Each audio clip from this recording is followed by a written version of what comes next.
How do you feel about your Celtics right about now?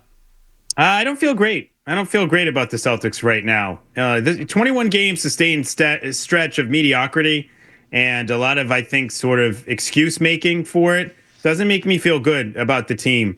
And when I look at them and the way that they're playing during this 21 game stretch, where they're not shooting very well from 3-point range since December 1st, they're 22nd in the league in 3-point shooting percentage at 34.7, even though they've taken the most attempts during that time. And I look at the way they're playing defensively, particularly in the fourth quarter and particularly the other night against Toronto, where they went to that junk 3-2 zone in the fourth quarter. More and more, I look at the Celtics, and when I listen to Mazzulla and I watch the way that they play, they're starting to irritate me because they feel like sort of the basketball version of one of those teams that the Patriots would absolutely annihilate during the dynasty days.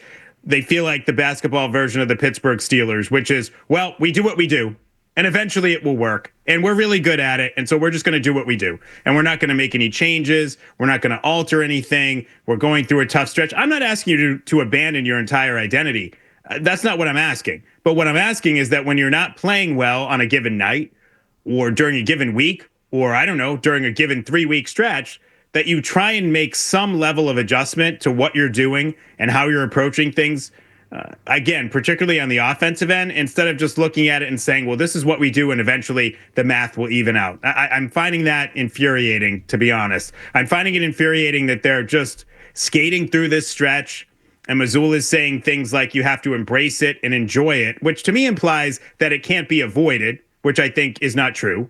You can't avoid it and you can't pull out of it. And then also just the way they're playing. There was a stretch against Toronto in that game where they missed 11 consecutive three-pointers. And there was a stretch, and it started with a stretch where they took 4 straight threes and missed them and got 3 offensive rebounds. I remember that. And each time went back and jacked up a 3. Yeah.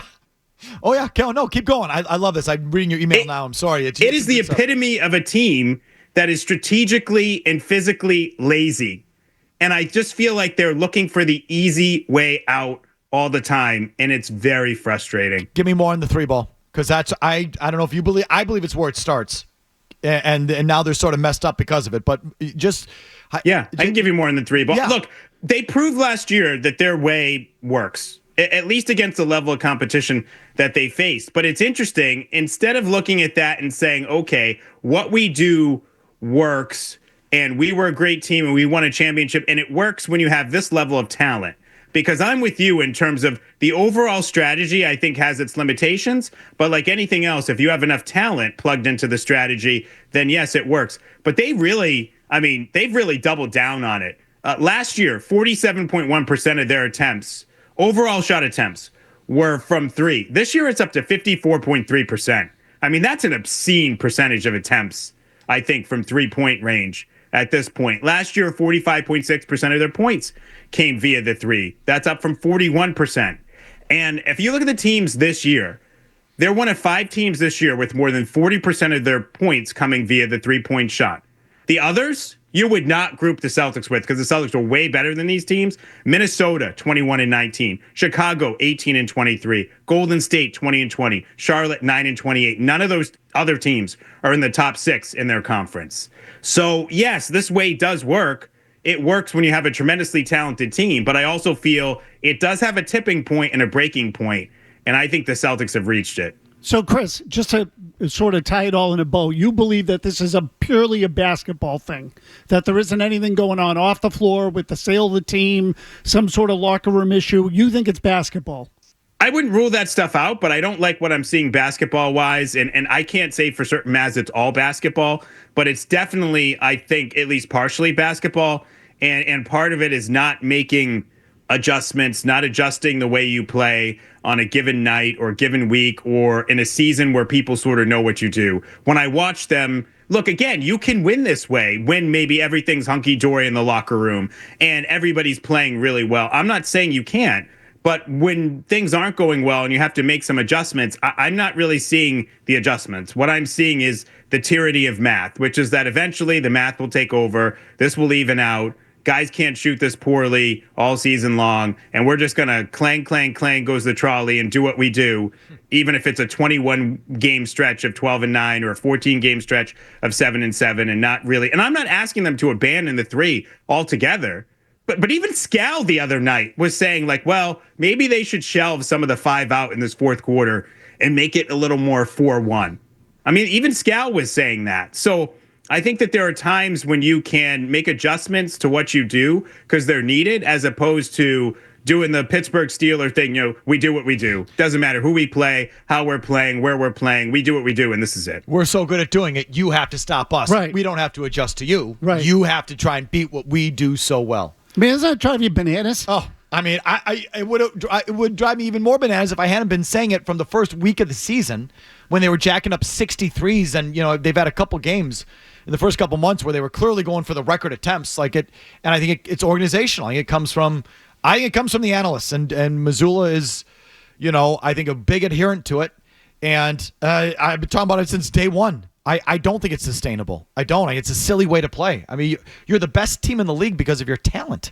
You're not the best team in the league because of your scheme. That's really rare in the NBA or play style. It's not. I think their play style hurts them, and I've said that. I think they could be better if they weren't. I think Tatum would be better if he didn't shoot so many threes, specifically him. Christian in Omaha, your thoughts on the NBA landscape? Christian? Oh, sorry about that. Dropped my phone. Sorry about that. I don't know about you guys, but living in Omaha, Creighton's huge here. I go to the Creighton games a lot. And it's more entertaining than the NBA now. I'm like pro NBA too. But I don't know. Like, is it because of lack of stars or the three-point shot? What do you guys think? Do we think the NBA is down? I mean, look, if you believe some of the reports from early in the year, yes. I mean, the whole stink that Barkley caused with J.J. Redick was all based on the quality of play in the league sucking. I don't think it's unique. I think everyone has the same play style. Well, I thought he was. Yeah, that's the problem. I thought he was going to give me something about where the Celts rank in the hierarchy, but follow up on that, Chris. Do you think it's just everyone plays too similarly? Yeah, I think so. And I think it's sort of something that happened to baseball with Moneyball, where everybody sort of started applying the same principles and basically trying to play, for the most part, the same way. I do think when you look at it, the overall, there's too much groupthink, and styles make fights, and you don't see a lot of really contrasting styles, I think, in today's NBA, and obviously the math does matter. I mean, let's be honest, it does matter. And that's why you see teams shooting so many threes, because at the end of the day, the math does matter. But it is a little bit frustrating at times to watch, I think, because you have teams playing similar styles. And even, I'll give you an example of a guy who I think would have been better in another era, Anthony Edwards. Anthony Edwards leads the NBA in three-pointers made per game. It's ridiculous. He's not a great shooter. Right. He just jacks them up. I mean, that's what this era of basketball is. He's not a bad shooter, but in a different era, he would have been a mid-range assassin because he can get to any spot on the floor that he wants. Chris, quickly. But instead, he's just content to jack up a bunch of threes. Give me your NBA power rankings and stop when you get to the Celtics. Oh, NBA power. I'm going to go Oklahoma City 1. I'll go the Cleveland Cavaliers 2. Ooh. Yep. I'll go Cleveland. I mean, right now. We're talking about who's going to win the championship or right now? I'm saying, let's say there's a 7-game series tonight. Cleveland-Boston. Who do you got? Oh, Celtics. Okay, well, that's what I thought you were saying right now. No, I'm asking you, so project it. Because power rankings are like weekly. No, okay, that's I why understand. they're Fine. I called it you know what I mean? wrong thing. Yes, give me your Okay. championship favorites. Championship favorites right now. Oklahoma City 1, Celtics 2. Then I would go to, I'm not going to say Cleveland. I'll say Memphis. I like that Memphis team quite a bit.